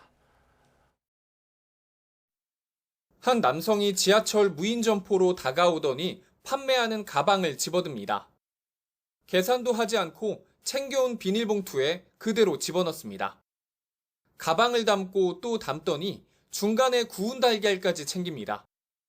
유유히 자리를 뜨는가 싶더니 아쉬움이 남았는지 되돌아와 초코바까지 챙겨갑니다. 이 남성 또 다른 지하철역 무인 점포에서는 자연스럽게 바구니 안에 든 현금을 챙겨갑니다. 결국 꼬리가 잡혔는데 가방 안에서 담배 등 훔친 물건이 줄줄이 나옵니다. 이 남성은 절도, 사기 등 전과 22범으로 출소한 지 3년이 채 되지 않은 누범 기간에 범행을 저질렀습니다. 그 무인 점포에서 몰래 훔친 절도 혐의 지적하겠습니다. 이것도 그럼 저기네. 또 다른 남성은 지하철 빈자리에 앉으면서 다른 사람이 바닥에 떨어뜨린 휴대전화를 줍더니 태연하게 앉아있다 사라집니다. 또 술에 취한 남성이 손에 들고 있는 휴대전화를 순식간에 낚아챕니다. 이 남성도 경찰에 검거돼 송치됐는데 절도 등 전과 17범이었습니다. 그런데 이런 지하철 내 절도 범죄가 지난해 상반기와 비교해 올해 60% 넘게 줄어든 것으로 나타났습니다. 서울경찰청 지하철 경찰대는 부축 빼기와 소매치기가 각각 70%와 10% 이상 감소했다고 밝혔습니다. 동일 수법 특정 호선에서 계속 발생하는 범죄 데이터 분석 자료를 통해서 통신 및 CCTV 추적 수사로 신속하게 검거한 결과라고 저희는 분석하고 있습니다. 경찰은 서울교통공사 지하철 보안관과 함께 절도 범죄가 잦은 곳을 수시로 순찰하는 등 예방 활동도 지속해 나간다는 계획입니다. YTN 윤홍성입니다. 폭염이 일상처럼 나타나고 있습니다. 폭염에서 고스란히 열대야로 넘어가는 것도 이제는 자연스러운데요. 오늘 밤사이에도 서울 기온이 27도, 강릉 27도, 광주 26도 이상을 유지하는 등 열대야가 나타나겠고, 이로써 서울은 17일, 특히 강릉은 19일 연속 열대야가 이어지면서 또다시 최장 열대야 지속 기록을 세우겠습니다. 또 가을의 시작을 알리는 절기 입추지만 한낮에는 서울 기온이 32도, 대전 34도, 광주 34도, 대구 36도까지 치솟으며 무척 덥겠습니다. 내일도 하늘 자체는 대체로 맑겠지만 전국적으로 자외선이 무척 강해지겠고 저녁까지 곳곳에 돌풍과 벼락을 동반한 소나기가 쏟아지겠습니다. 시간당 30mm 안팎, 특히 경북은 시간당 최고 50mm의 매우 강한 소나기가 예상되는 만큼 각별히 주의해 주시기 바랍니다. 다음 주까지도 열대야와 찜통더위가 계속되겠고 모레 중부지방에는 비가, 남부지방에는 소나기가 내릴 전망입니다. 날씨 정보였습니다. 파리올림픽에서 전 종목 석권의 위협을 달성한 양궁 대표팀이 뜨거운 환영 속에 귀국했습니다. 금메달 3개를 목에 건 임시연과 김우진을 필두로 우리 대표팀 선수들이 입국장에 들어서자 팬들의 큰 박수와 환호가 쏟아졌습니다. 우리 대표팀은 혼성전이 신선된 이후 처음으로 금메달 5개를 휩쓸었고 여자 대표팀은 단체전 10연패, 남자 대표팀은 단체전 3연패를 달성했습니다. 귀국 소감 들어보겠습니다. 이번 파리올림픽에서 개인전, 그다음에 혼성전, 단체전에서 금메달을 모두 따게 돼서 매우 기쁘게 생각하고요. 단체전 3연패를 이루고 돌아와서 정말 기쁘게 생각하고요. 제 나름대로 굉장히 잘했다고 생각하는 경기들을 해서 그런지 되게 기쁘고 행복한 것 같습니다. 베테랑급 선수 김우진 선수랑 이구 선수랑 함께 금메달을 따서 영광이고 이번 주 휴가를 받아가지고 본가에 내려갔다 오려고 하고 있습니다. 그래서 조금 맛있는 것도 많이 먹고 집에서 잠도 많이 자고 좀 아무 생각 없이 좀 쉬고 싶어요. 저도 다음 대회를 또 준비해야 되기 때문에 컨디션 조절을 해야 될 것 같아서 아무것도 안 하고 정말 푹 쉴 것 같습니다. 제1교포 출신으로 할머니의 유언에 따라 태극마크를 달고 파리올림픽 유도 개인전 은메달, 단체전 동메달을 따낸 허미미 선수도 금이 환영했죠. 허 선수가 귀국하자마자 찾은 곳은 독립투사이자 현조 부인 허석 선생의 추모비였습니다. 자랑스러운 할아버지 앞에 올림픽 메달을 올리며 4년 뒤 LA 올림픽도 기약했습니다. 김근우 기자입니다. 자랑스러운 태극마크를 달고 조상들이 살던 대구 군위 땅을 밟은 허미미 선수. 귀국 첫 일정으로 독립투사이자 5대조 할아버지 허석 선생의 추모비를 찾아 빛나는 올림픽 메달을 올렸습니다. 꼭 해주셨으면 좋겠습니다. 다음에 금메달 가지고 오겠습니다. 허미미는 한국인 아버지와 일본인 어머니 사이에서 태어난 제1교포로 지난 2021년 한국 국적을 택했습니다. 태극마크를 달고 선수 생활을 했으면 좋겠다는 할머니의 유언을 따른 겁니다. 국내에 들어온 뒤 자신이 항일운동으로 옥고를 치르고 순국한 독립운동가 허석 선생의 현손자라는 사실을 알게 됐습니다. 사실 처음에 알게 되고 좀 부담감이 더 있었는데 지금 좀 이렇게 한국 대표로 이렇게 시합 나가는 것도 행복하고 정말 행복합니다. 허미미의 핏줄을 찾아낸 건 스승 김정훈 감독입니다. 홀로 한국에 들어와 고되게 훈련하는 제자가 마음 붙일 곳을 찾길 바랐습니다. 그래서 허 선수의 태극마크도 올림픽에서의 성과도 김 감독에겐 특별합니다. 주민분께 여쭤보니 아마 여기 허석 선생님의 후손일 수도 있다는 말을 듣고 그래서 좀 더 우리나라 한국에 이렇게 애착심이 더 가지지 않게 되었나. 허미미의 눈은 이미 지나간 성과보다는 4년 뒤 새로운 도전을 향해 있습니다. 다음 올림픽에선 꼭 금빛 메달을 가져오겠다고 다짐하면서도 특유의 미소는 잃지 않았습니다. 앞으로도 운동 열심히 하고 다음에 올림픽에서 꼭 금메달 따겠습니다. 너무 행복해서 웃음이 나오는 것 같아요. YTN 김근우입니다.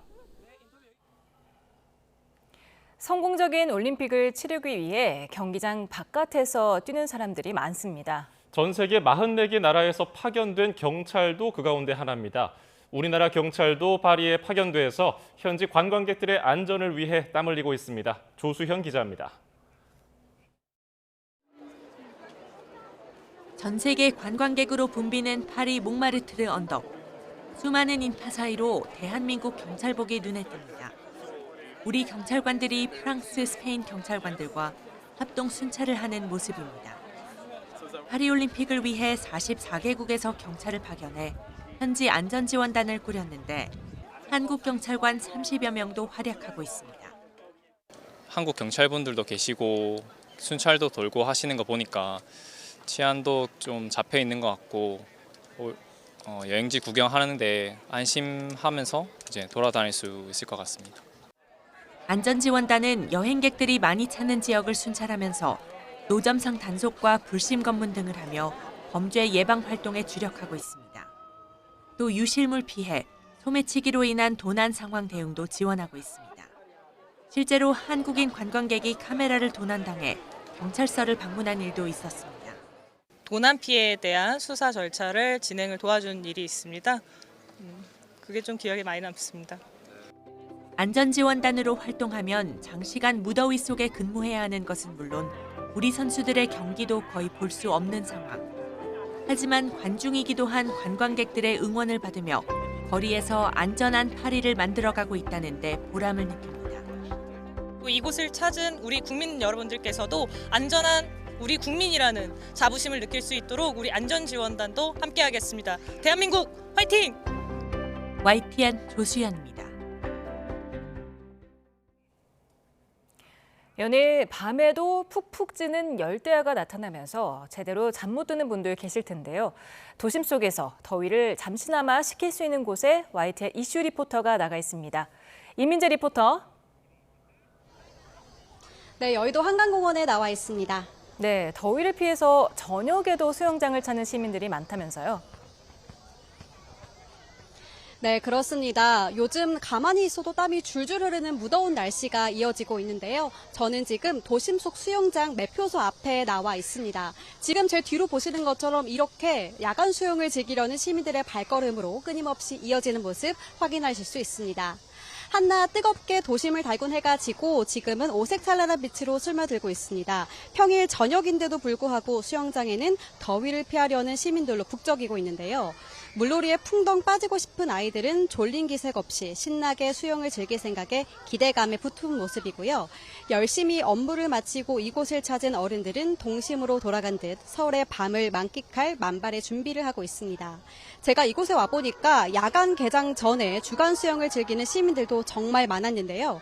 유유히 물놀이를 즐기는 시민들을 보니까 여유로운 한때를 느끼기에 더할 나위 없이 좋았습니다.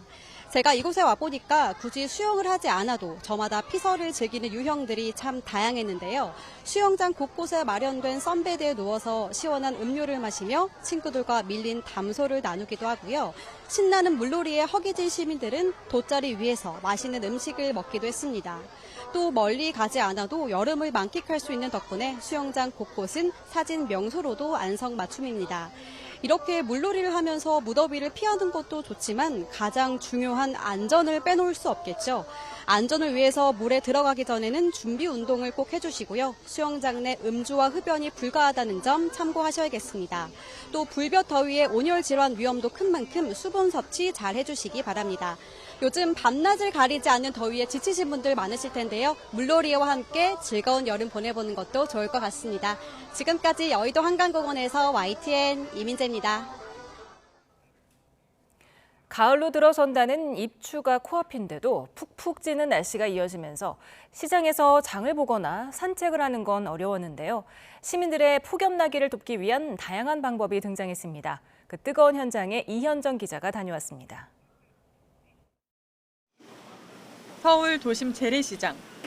한창 북적여야 할 시간이지만 후끈후끈한 날씨 탓에 한산하기만 합니다. 선풍기를 틀고 부채질도 해보지만 김이 폴폴 나는 족발이나 떡을 사려는 손님은 봄처럼 보이지 않습니다. 열기를 식혀주기 위해 차가운 수증기를 내뿜는 쿨링포그가 열심히 돌아갑니다. 조금이라도 시원해지면 에어컨이 시원한 마트로 간 손님들이 시장을 찾아줄까 기대해봅니다. 여름 되면 절반 정도는 안 오시죠? 절반 넘게 안 오세요. 손님만 많아지 별로 고충은 없을 것 같아요. 일단 그게 제일 첫 번째죠. 시민들이 많이 오가는 공원에는 가뭄의 단비 같은 생수 냉장고가 등장했습니다. 공원 중간에 이렇게 보기만 해도 시원한 냉장고가 설치돼 있습니다. 저도 한번 마셔보려고 하는데요. 한 모금 들이켰을 뿐인데 온몸이 금방 식는 느낌입니다.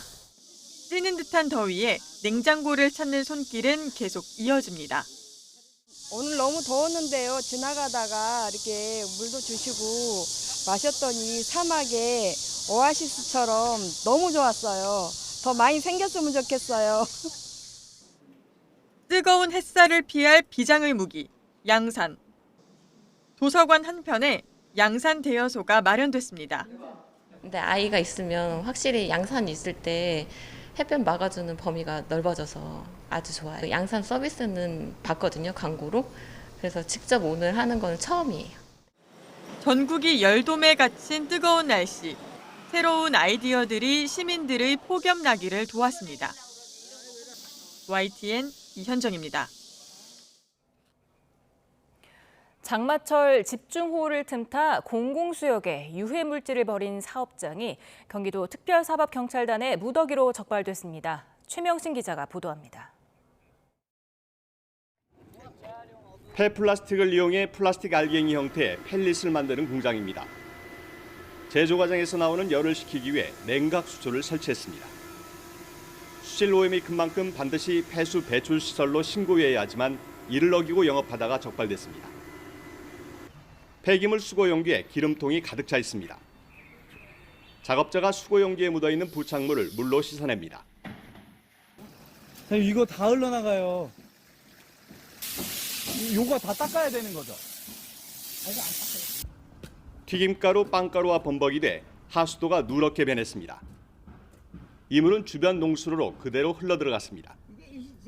이 주유소는 오염물질 정화시설 없이 세차 영업을 하다가 단속됐습니다.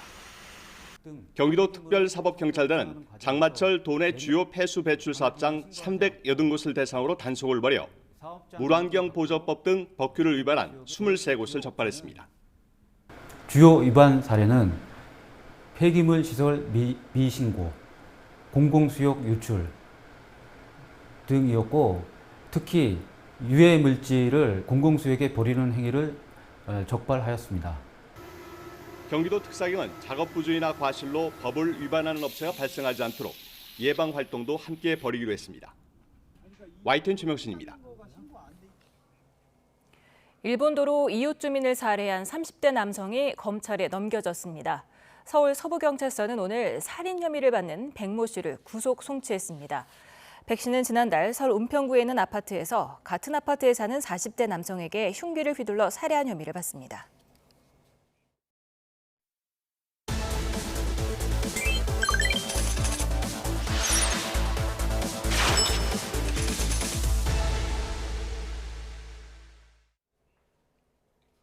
뉴스플러스 오늘의 경제픽입니다. 코스피가 미국발 경기 침체 공포로 인한 폭락 장세에서 벗어나 3%대 반등하며 2,500선을 회복했습니다. 오늘 코스피는 80.6포인트, 3.3% 오른 2,522.15로 거래를 마쳤습니다. 전날 11% 넘게 급락했던 코스닥 지수도 급 반등하며 41.59포인트, 6.02%가 오른 732.87로 마감하며 700선을 되찾았습니다. 전문가들은 전날 폭락 장세를 이끌었던 공포심이 진정되면서 반발 매수세가 유입됐고 엔캐리 청산을 촉발했던 엔화 가치 상승이 멈추면서 외국인 매도세가 잦아들었다고 분석했습니다. 일본 니케이 지수가 대폭락 하루 만에 급등하면서 사상 최대 상승폭을 기록하며 장을 마쳤습니다. 엔화가 약세로 전환한 데다가 전날 증시가 지나치게 내렸다는 투자자들의 인식이 작용한 것으로 풀이됩니다. 도쿄 김세호 특파원입니다. 전날 사상 최대 낙폭을 기록했던 일본 니케이 지수는 장을 열자마자 급반등했습니다. 오전 한때 3,453포인트 상승하며 장중 역대 가장 큰 폭으로 오르기도 했습니다. なんでって聞かれるのが一番困る。やっぱりね、上げすぎです。上げすぎ。急ピッチでね、動くとやっぱりその分ですね、反発して急ピッチで下がるっていうリスクもありますからね。 12.4%, 4,451포인트 폭락한 지 하루 만에 10.2%, 3,217포인트 상승한 34,675로 장을 마감했습니다. 종가 기준으로 역대 최대 상승폭입니다. 엔화가 약세로 바뀌고 과도한 낙폭에 대한 투자자들의 반발 매수가 작용한 것으로 분석됩니다. 미국 경기에 대한 과도한 불안감이 일부 누그러진 것도 도움이 됐습니다. 여기다 6월 일본 노동자 실질 임금이 27개월 만에 증가세로 돌아선 것도 긍정적인 영향을 준 것으로 보입니다. 주가 급반등으로 니케이 선물 9월물과 일본 종합주가지수 토픽스 선물 매매의 서킷 브레이커가 잇따라 발동되기도 했습니다. 기시다 후미오 총리는 상황을 냉정하게 봐야 한다며 시장을 주시하겠다고 말했습니다. 引き続き緊張感を持って注視するとともに、日銀と密接に連携しつつ経済財政運営進めていきたいと考えています。以上です。 전문가들은 그러나 시장이 낙관으로 기운 것은 아니라고 보고 있습니다. 이 때문에 주가 급락에 따른 개인 투자자 등의 회복에는 시간이 걸릴 것이라며 당분간 불안정한 시세가 이어질 것으로 전망했습니다. 도쿄에서 YTN 김세호입니다. 외식 물가 상승률이 소비자 물가 상승률을 웃도는 현상이 38개월째 이어지고 있습니다. 최근에는 간극이 줄어드는 추세지만은 외식 물가 상승률은 여전히 고물가로 인식되는 3% 부근에서 오르내리기를 반복하고 있습니다. 점심과 인플레이션의 합성어인 런치플레이션이라는 말이 나올 정도로 식당에서 점심 한 끼 사 먹기 부담스럽다는 직장인들 많습니다. 이 때문에 저렴한 편의점 도시락 매출은 해들 거듭할수록 증가하고 있습니다. 편의점 도시락이 가성비는 좋지만은 좀 짜다고 느끼는 분들 계시죠? 한국소비자원이 지난해 편의점 인기 도시락 10개의 영양 성분을 조사했더니 나트륨 함량이 다소 높은 편인 것으로 나타났습니다. 이렇다 보니까 보다 건강한 식단을 위해 저나트륨, 저열량 도시락을 구독하는 사람이 늘고 있는데요. 시중에 판매되는 구독형 도시락 52개 제품을 조사해봤더니 무려 71%가 표시 성분과 실제 함량이 다른 것으로 조사됐습니다. 오동건 기자입니다. 최근 관심이 높아지고 있는 구독형 도시락입니다. 식단이 다양한 데다 영양 성분에서도 건강한 식단을 추구하고 있습니다. 그런데 한국소비자원이 구독형 도시락에 대해 영양 성분을 조사했더니 10개 중 7개 꼴로 표시에 문제가 있었습니다. 최근 저염, 고단백 등 영양을 강조하는 구독형 도시락에 대한 소비자의 관심이 높아지고 있습니다. 영양 성분, 표식 광고 실태를 조사한 결과 일부 제품이 영양 강조 표시 또는 영양 성분 함량 표시가 기준에 부적합한 것으로 나타났습니다. 조사 결과 52개 중 70%가 넘는 37개 제품이 표시와 달랐고 저열량, 저나트륨 등 건강식을 주장하는 제품 33개 중 12개의 영양 성분은 표시보다 수치가 높았습니다. 특히 열량이 낮다고 홍보한 제품 9개 모두 기준을 초과해 최소 3.5배에서 많게는 5.9배나 열량이 높았습니다. 당류 성분이 표시된 제품은 50개 중 절반이 넘는 26개의 당분 함량이 기준을 넘어섰고 4배가 넘게 검출된 제품도 있었습니다. 실제 영양 성분이 표시된 것과 다른 제품들이 이렇게 모여 있습니다. 그중에 이 제품은 포화지방과 나트륨이 표시된 것보다 무려 4배가 넘게 들어 있었습니다. 실제 영양 성분 함량이 표시된 내용과 다를 경우 당뇨나 고혈압 환자와 같이 특정 영양 성분의 섭취를 조절해야 하는 사람이 저열량 저나트륨 제품이라는 표시만 보고 해당 제품을 장기간 섭취하게 되면 오히려 건강에 해가 될 수 있습니다. 한국소비자원은 도시락을 건강식인 듯 광고한 사업자에게 내용을 바꿀 것을 권고하고 당뇨나 고혈압 환자는 반드시 구독형 도시락의 식품 성분을 꼼꼼히 확인할 것을 당부했습니다. YTN 오동건입니다. 쿠팡이 예고한 대로 내일부터 기존 와우 멤버십 회원의 월 회비를 4,990원에서 7,890원으로 올립니다. 이에 따라 내일 이후로 결제 시기가 돌아오는 회원은 인상된 회비를 내야 합니다. 신규 회원은 이미 지난 4월 13일부터 인상된 멤버십 가격을 적용받고 있습니다. 쿠팡이 멤버십 가격을 올리기로 한 뒤에 다른 이커머스 업체들이 공격적인 마케팅을 이어가는 상황에서 이번 인상이 회원 수에 영향을 줄지 관심을 모으고 있습니다. 대기업 빵집으로부터 동네 상권을 보호하는 제과점업 상생협약이 오는 2029년까지 5년 더 이어집니다. 동반성장위원회는 제과점업 대기업과 중소기업이 상생협약을 연장하기로 합의했다고 밝혔습니다. 대신 기존에는 대기업이 전년도 점포 수의 2% 안에서 새로운 점포를 낼 수 있었는데 앞으로는 5% 이내로 변경됩니다. 또 중소빵집과의 거리 제한이 수도권은 기존 500m에서 400m로 완화되고 그 외 지역은 500m가 유지됩니다. 아시아나항공 화물 사업을 인수할 후보자로 선정된 화물 전용 항공사인 에어 인천이 내일 매각 주체인 대한항공과 인수 계약을 맺습니다. 대한항공과 에어 인천은 계약 관련 협상을 마무리하고 내일 구속력 있는 매각 기본 합의서를 체결할 예정입니다. 앞서 양측은 지난달 말까지 인수 계약을 마무리할 계획이었지만 실사 작업 등이 길어진 것으로 전해졌습니다. 대한항공은 이번 합의서 체결 이후 연내 유럽연합 경쟁당국의 최종 심사 승인을 받을 계획입니다.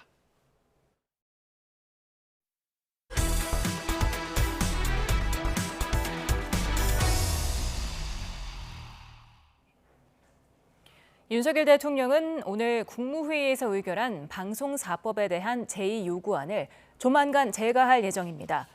대통령실 고위 관계자는 윤 대통령이 방송사법에 대한 제2요구권을 행사할 예정이지만 휴가 중인 점 등을 고려해 제2요구안에 대한 제거는 당장 이루어지지 않을 수 있다고 밝혔습니다.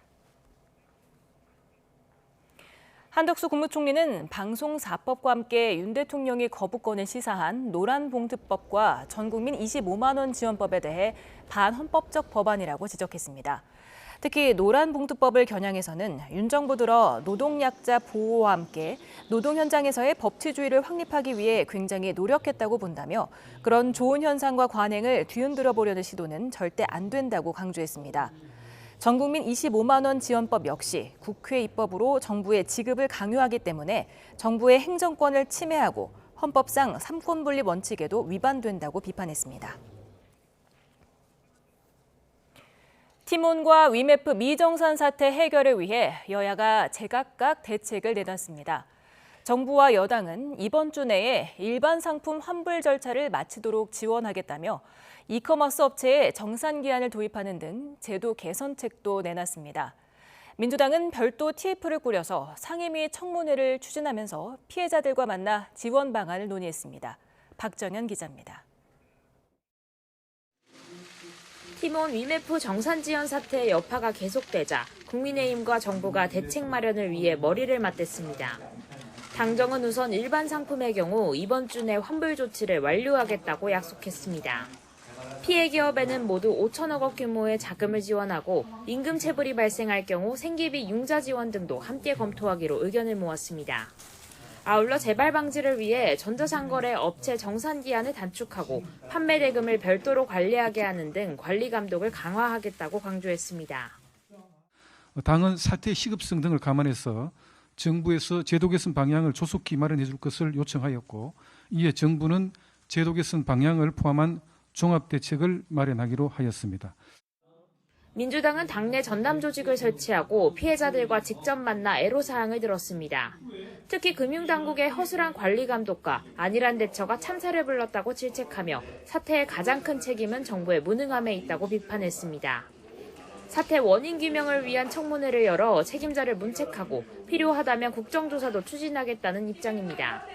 또 정부 대책으로 내놓은 유동성 지원책 역시 사실상 돌려막기와 다름없다며 미봉책이라고 꼬집었습니다. 보다 적극적인 부대책을 함께 마련해야 한다라는 것을 정부에 촉구하기로 이렇게 하였습니다. 소비자 피해를 구제하기 위한 방안과 관련해서도 신속한 조치가 일단 이루어져야 할 것으로는 보고 있고요. 이번 사태로 피해를 본 입점 판매사들도 비상대책위원회를 꾸리고 구영배 대표 등 관련자들에 대한 철저한 수사를 촉구하면서 정부의 책임 있는 사태 수습을 요구했습니다.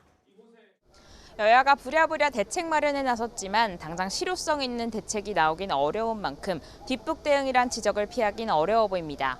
YTN 박정현입니다. 더불어민주당은 대통령 거부권 행사로 2차례 폐기된 최상병 특검법을 조만간 재발의하겠다고 밝혔습니다. 윤종군 원내대변인은 원내대책회의 뒤 기자들과 만나 당 내부적으로 자체 검토를 마쳤다며 이같이 말했습니다. 이어 국민의힘 한동훈 대표가 약속한 대로 어떤 형태로든 특검법을 내고 논의가 시작되길 기대한다고 덧붙였습니다. 국민의힘은 검찰이 최근 대선 개입 여론조작 사건 수사 과정에서 민주당 이재명 전 대표 등 야권 정치인과 언론인을 통신 조회한 건 적법한 수사 절차에 따라 이뤄진 일이라고 반박했습니다. 서범수 사무총장은 원내대책회의에서 민주당이 이를 불법 사찰로 둔갑시키고 검찰 폐지론까지 들고 난 건 역시 여론조작이고 무책임한 정치 선동이라며 이같이 말했습니다. 김건희 여사의 명품 가방 수수 의혹을 방송했던 인터넷 매체가 윤석열 대통령 탄핵을 위해 가짜 뉴스를 만들려 했다는 의혹이 제기됐습니다. 해당 매체는 관련 제보는 받았지만 근거가 없어 취재를 중단했다며 의혹을 제기한 내부자와 여당 의원을 검찰에 고소했는데요. 반면 해당 매체 관계자가 증거가 없어도 탄핵 국면이 되면 방송할 수 있다고 말했다는 주장도 나왔습니다. 홍민기 기자입니다. 인터넷 매체 서울의 소리 측이 고소장을 제출하기 위해 검찰에 나왔습니다. 윤석열 대통령을 탄핵하기 위해 최재형 목사와 허위 사실로 공작을 준비했다는 의혹에 대해 철저한 수사를 촉구한 국민의힘 의원을 명예훼손 등의 혐의로 고소한 겁니다. 터무니없는 허위 사실 유포에 대해서 대한민국 국민과 서울의 소리에게 사과하십시오. 앞서 한 언론은 내부자 박모 씨의 말을 인용해 서울의 소리와 최 목사가 윤 대통령과 김건희 여사에 대한 허위 사실을 공작했다는 의혹을 보도했습니다. 지난 대선 직전 천공이 윤 대통령 부부를 만나 청나라 권륭제의 옥새를 부적으로 전달했다는 거짓 의혹을 서울의 소리가 퍼뜨리려 했다는 겁니다. 이후 국민의힘 의원들은 해당 기사가 사실이라면 심각한 범죄 행위이자 국기문란이라며 수사기관의 진상규명을 촉구했습니다. 반면 서울의 소리 측은 박 씨의 제보를 받고 취재를 시작했지만 증거가 부족해 취재를 중단할 수밖에 없었다고 주장했습니다. 이어 보도를 해주지 않는데 앙심을 품은 박 씨가 공작 의혹을 제기했고 여당 의원들은 서울의 소리와 최 목사를 흠집내기 위해 기자회견을 했다고 주장하며 박 씨에 대한 고소장도 제출했습니다.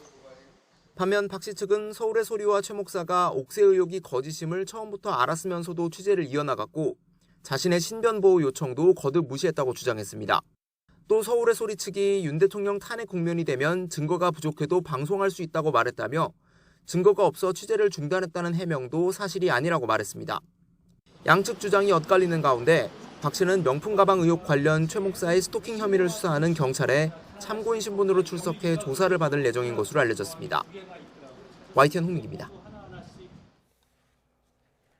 외교부는 일제강점기 조선인 강제노역 현장인 사도광산의 유네스코 세계유산 등재 과정에서 강제라는 단어가 들어간 자료의 전시를 요구했지만 일본 측이 받아들이지 않았다고 밝혔습니다. 외교부는 더불어민주당 이재정 의원에게 제출한 답변서에서 강제라는 단어가 들어간 일본의 과거 사료와 전시 문안을 일본 측에 요구했지만 최종적으로 일본이 수용하지 않았다고 설명했습니다. 한일 양국은 사도광산의 세계유산 등재를 둘러싸고 협상한 끝에 사도광산에서 2km 떨어진 향토박물관에 조선인 노동자 관련 전시를 하기로 합의했는데 박물관 전시에는 강제라는 명시적 표현은 담기지 않았습니다. 우크라이나가 지난달 블라디미르 푸틴 러시아 대통령과 안드레이 벨로우쇼프 러시아 국방장관을 암살하려고 했다고 세르게이 랍코프 러시아 외무차관이 주장했습니다. 러시아 매체 렌타에 따르면 랍코프 차관은 현지 시간 6일 러시아 국영방송 로시아원에서 우크라이나가 푸틴 대통령과 벨로우소프 장관이 참석한 러시아 해군의 날 기념 행사에서 이러한 계획을 실행하려고 했다고 밝혔습니다. 라브코프 장관은 벨로우소프 장관이 로이드 오스틴 미국 국방장관에게 전화를 해서 우크라이나가 이런 계획을 포기하도록 설득하라고 촉구했으며 확전을 피할 수 있었다고 설명했습니다. 기록적인 폭우를 동반한 열대성 폭풍 데비가 미국 동남부 플로리다를 강타했습니다. 현재까지 최소 6명이 숨지고 30만 가구가 정전 피해를 입으며 비상사태 선포 지역이 인근 주까지 확대됐습니다. 정유신 기자입니다. 집채만한 파도가 요트를 삼킬 듯이 덮칩니다. 시속 100km가 넘는 강풍을 뚫고 해안 경비대가 헬기에서 밧줄을 내려 가까스로 2명을 구조했습니다. 기록적인 폭우를 동반한 열대성 폭풍 데비가 미국 플로리다에 상륙하면서 도로가 강처럼 변했습니다. 열대성 폭풍으로 약화됐지만 300mm가 넘는 폭우가 주말 동안 쏟아지면서 피해가 컸습니다. We expect a lot of wind and rain, obviously, some flooding, but we've seen worse, so hopefully it'll be okay. We'll be able to get through it. 집과 도로가 물에 잠기며 500여 명이 고무보트와 카약으로 긴급 대피했습니다. 강풍에 쓰러진 나무가 주택을 덮쳐 13살 어린이가 숨졌고 곳곳에서 교통사고도 잇따라 인명피해가 속출했습니다. 또 플로리다 주에서만 35만 가구가 정전 피해를 입었고 항공기 2천여 편이 결항돼 휴가철 여행객들의 발이 묶였습니다. 플로리다와 사우스캐롤라이나 주에 비상사태가 선포됐고 해안지대 주민들에게 대피령이 내려졌습니다. But it is a very saturating, wet storm. It's just going to be something we're going to be on alert for, not just throughout today, but for the next week. 미 국립기상청은 데비가 조지아와 사우스캐롤라이나주로 이동하면서 최대 700mm가 넘는 물폭탄이 쏟아질 수 있다고 경고했습니다. 비상사태 선포 지역이 확대되면서 러닝메이트 발표를 앞두고 있는 카멀라 해리스 부통령도 예정됐던 조지아 방문을 연기했습니다. YTN 정유신입니다. 2025학년도 수학 능력 시험이 100일 앞으로 다가왔습니다. 대규모 의대 증원과 무전공 선발 확대라는 굵직굵직한 변수로 인해서 올해 수능은 다소 어려워지고 입시 전략을 짜는 것 역시 쉽지 않을 것으로 전망됐습니다. 이문석 기자입니다. 지난 6월 치러진 수능 모의평가는 역대급으로 어려웠습니다. 특히 절대평가인 영어의 경우 90점 이상 1등급이 역대 최저인 1.47%에 그쳤습니다. 국어 수학 역시 난이도가 상당해서 불수능으로 불린 지난해 수능이 울고 갈 정도라는 평가가 나왔습니다. 한국교육과정평가원은 올해 수능에서도 지난해처럼 초고난도 문제인 킬러 문항을 안 내겠다고 밝혔습니다. 따라서 변별력을 높이기 위해 작년 수능과 올 6월 모의평가처럼 대체로 어려운 시험 기조가 이어질 가능성이 큽니다. 내년 학년도 의대 정원이 1,400여 명 증가하는 것도 이런 예상이 나오는 이유 가운데 하나입니다. 의대를 목표로 다시 수능을 보려는 수험생이 많을 거로 보여 최상위권 변별력 확보를 위해 까다로운 문제들이 나올 거로 분석됩니다. 영어 과목은 지난해 본수능 금년도 6월 모평보다는 다소 쉬워질 가능성이 높고 상대평가의 국어하고 수학 과목은 의대 모집 정원이 대폭 확대되었기 때문에 변별력이 높게 어렵게 출제될 가능성이 높습니다. 특히 2025학년도 대입은 입시 전략을 짜는 것도 쉽지 않을 전망입니다. 2학년 때 전공을 선택하는 무전공 입학이 3만 8천 명가량으로 크게 늘었기 때문입니다. 수도권과 국립대 70여 개 대학에서 4명 중 1명 이상의 학생을 무전공으로 뽑아 기존 입시 정보로는 합격선을 예측하는 데 어려움이 따를 거로 예상됐습니다. 대규모 의대 증원에 무전공 입학 확대까지 100일 앞으로 다가온 수능과 2025학년도 대학 입시에 어느 해보다 굵직한 변수들이 영향을 미치고 있습니다. YTN 이문석입니다.